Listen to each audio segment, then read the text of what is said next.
Today on the Crit House 3 series, we are joined by Ellen Friedlander, a Los Angeles-based fine art, portrait, and documentary photographer whose bold, layered work explores the human condition. Drawing on street photography, Ellen uses both in-camera and post-processing techniques, cutting and reassembling images to build complex visual narratives shaped by imperfection, trauma, and resilience. And beyond her own projects, Ellen is a force in the photographic community. She co-directs Pasadena Photography Arts, mentors emerging photographers, contributes to podcasts, and has been a de facto executive producer of the Crit House through her generous guidance and insight. So let's start off with the first one. This is a portrait from 1982 from Ithaca College. I was possessed. I had access to 4x5 cameras at Ithaca College. So every weekend I would take it home or I would take it wherever I was going, lug this baby around. And I decided to do a portrait project. And I was walking around the little city of Ithaca, and I stumbled upon this amazing woman. And I approached her and I said, "May I please?" And she gave me permission. I actually made another photograph of her as well. And she was just an amazing subject for me. I mean, her hair, she loved to dress up. So she was part of the exchange, which I have, come to learn as a portrait photographer that I am only one half of the equation. And the Yeah. person on their side needs to give that energy. And so in this photograph, when the flowers came together and the window reflection and her energy looking at them, all of that kind of materialized in the dark room. It was like, it's that moment, like I made a portrait of a woman that stands. And so that to me was like, okay, one down, many more to go. And so that was I look at that as my first successful portrait. When I talk to people about choosing these first images, I talk about them as being like an aha moment. Was this your aha moment photographically, or was it just that for sort of that first portrait that hit for you? It was an aha moment in the respect of looking at the actual print that I had printed from the 4x5, which does not translate on this format because I actually made a really beautiful print. And at the time, I was really fragile as far as my technical abilities. I was I had a really small department. It was like 12 of us. And it was mostly men, mostly young guys. Yeah. And there was a couple of women and me. And so it was a lot of, me trying to like stack myself up against people, and they were very talented. It was a very talented group of people. So when I printed this and I saw all those tones come up, that to me that's the aha moment, the Okay. tones. I'm a sucker for rich black and white tones. And that to me was like, okay, I made a print. Well, so thanks for showing that. Thanks for sharing your aha moment as we go through a snapshot, I guess, 3 snapshots of your historical growth as a photographer. And your second image that you have provided to talk about is this image of Coney Island from your extended frame project, which is a unique project that I love. But tell us about this and why this is here. And I think you have anything else you want to tell us about this. So I chose this photograph, Coney Island. It is a photograph fresh off the press. I was in New York for a week with my guys. I have 3 gentlemen photographers that I photograph since the pandemic with. They are street photographers, birders, just wonderful humans. And David, Jamie, and Andy and I went to New York in the fall in September. We spent a week walking the street. And I've been there a couple times recently, and I've really tried to make an extended frame, but it's one of those, it's a process like a puzzle. So I'm going to take everybody back before I talk about Coney Island and take them back to 2014. I made a photograph when I was in Hong Kong, part of 4,000 images I made over a month of my time back then. And I came back to the United States and I was very busy with raising children. And so I actually didn't really look at the images right away. These photographs sat in my Lightroom catalog and I really didn't know what I had. In 2017, my kids were launching and I had more time to focus down on my creative self. And I was I was like looking through Facebook and I was looking through different things of possibilities of how I could grow.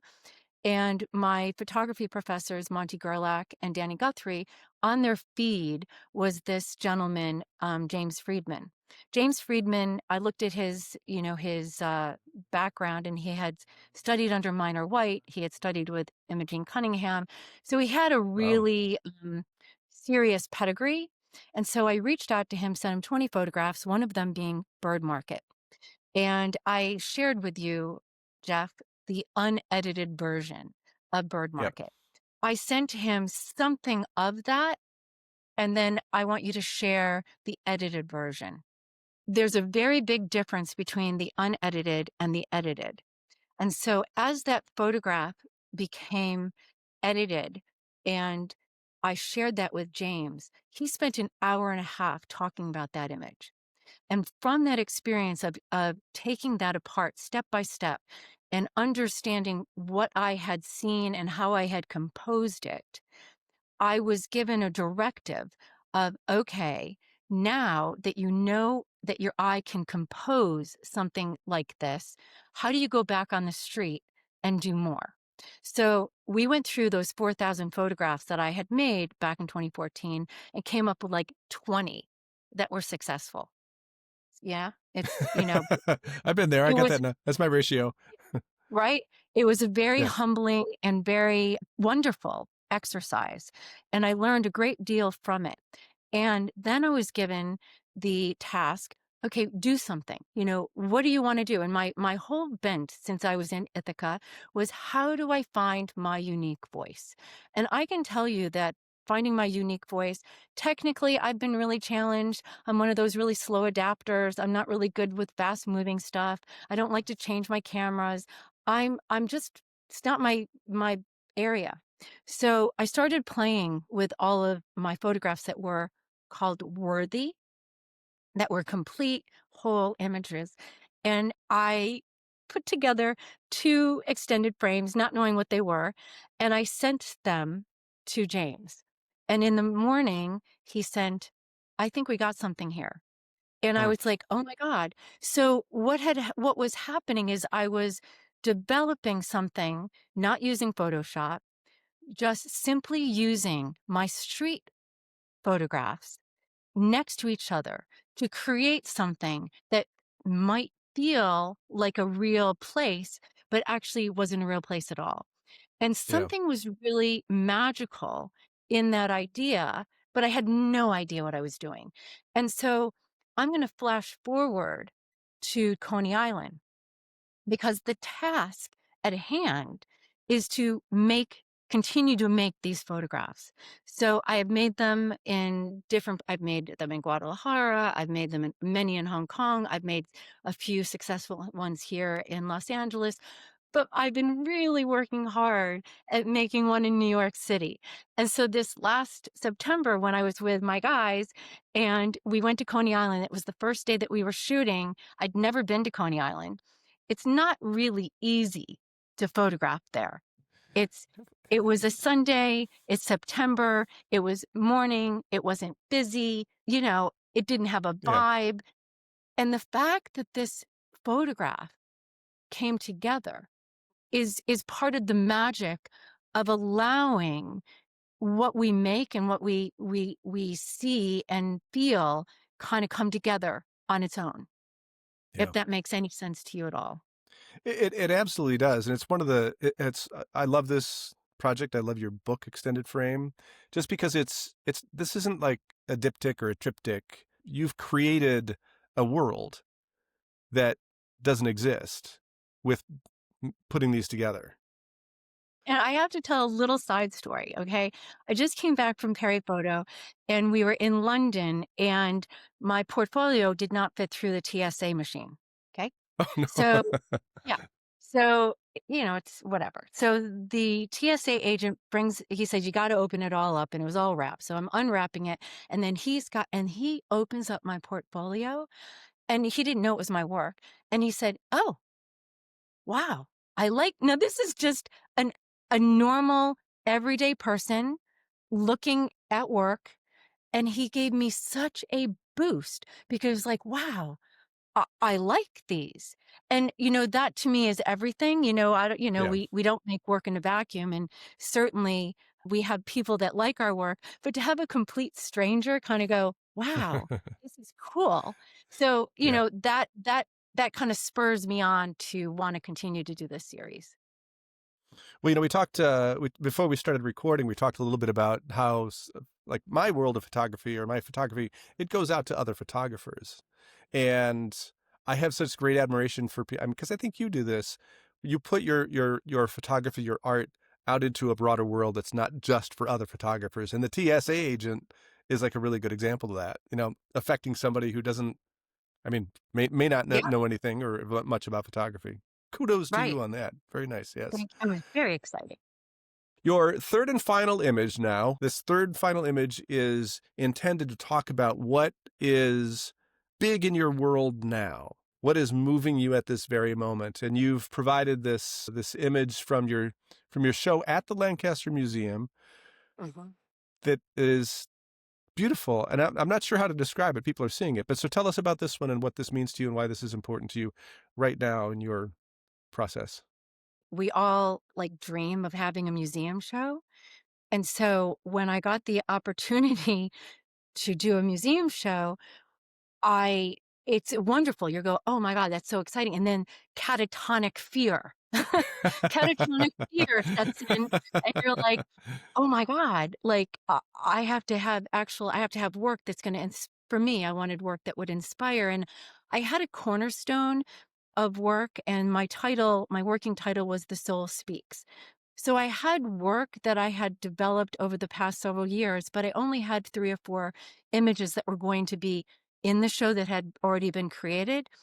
And I knew that I wanted to make a photograph that would just, I hate to say this, but transcend me.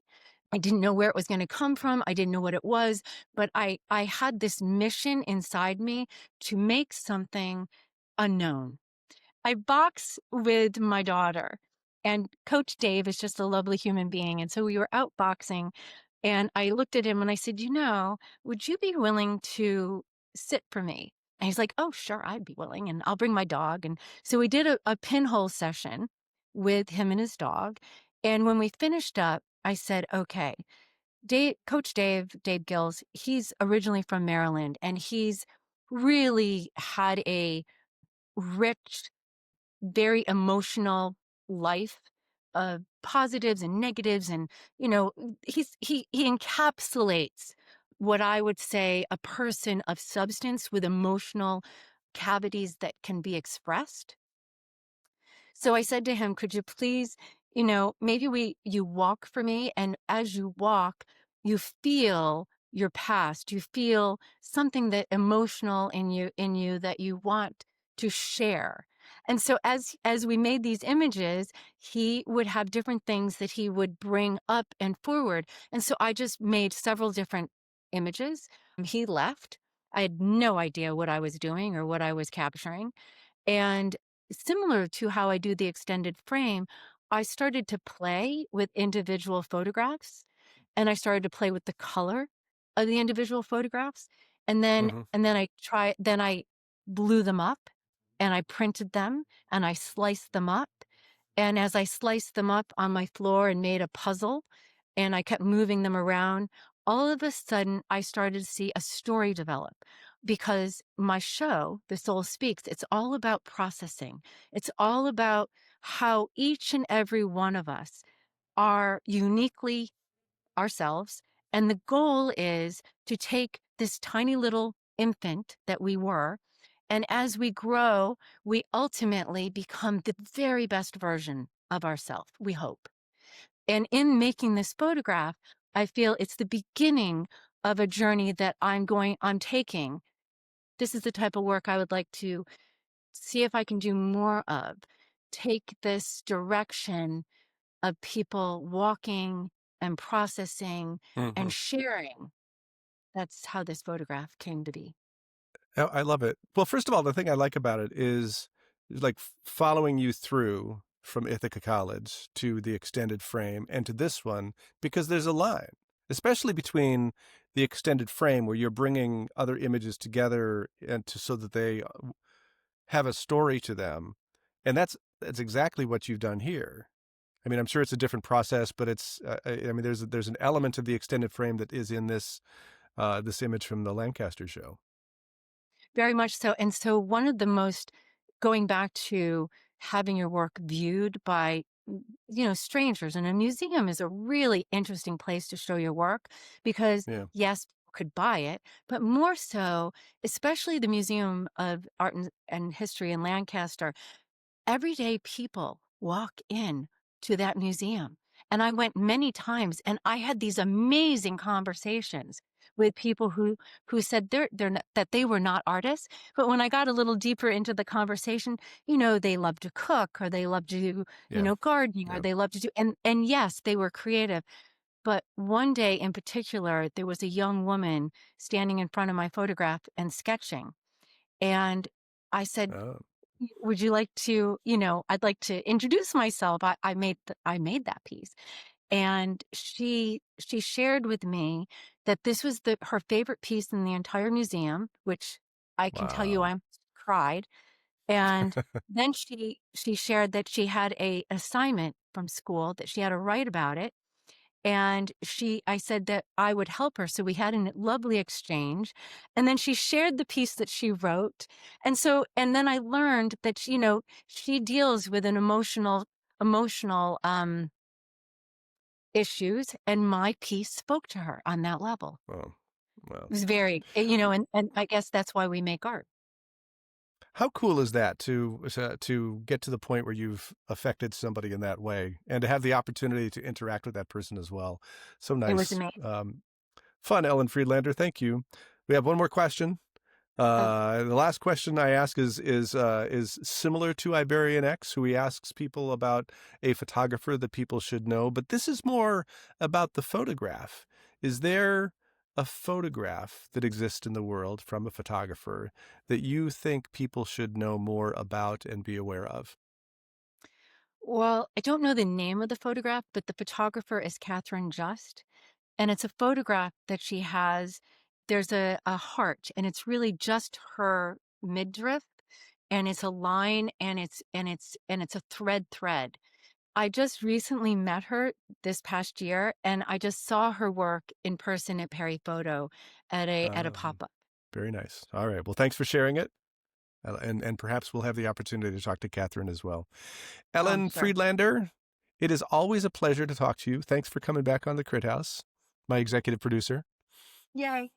Love you, Jeff. Love you too. And thank you all for watching the Crit House.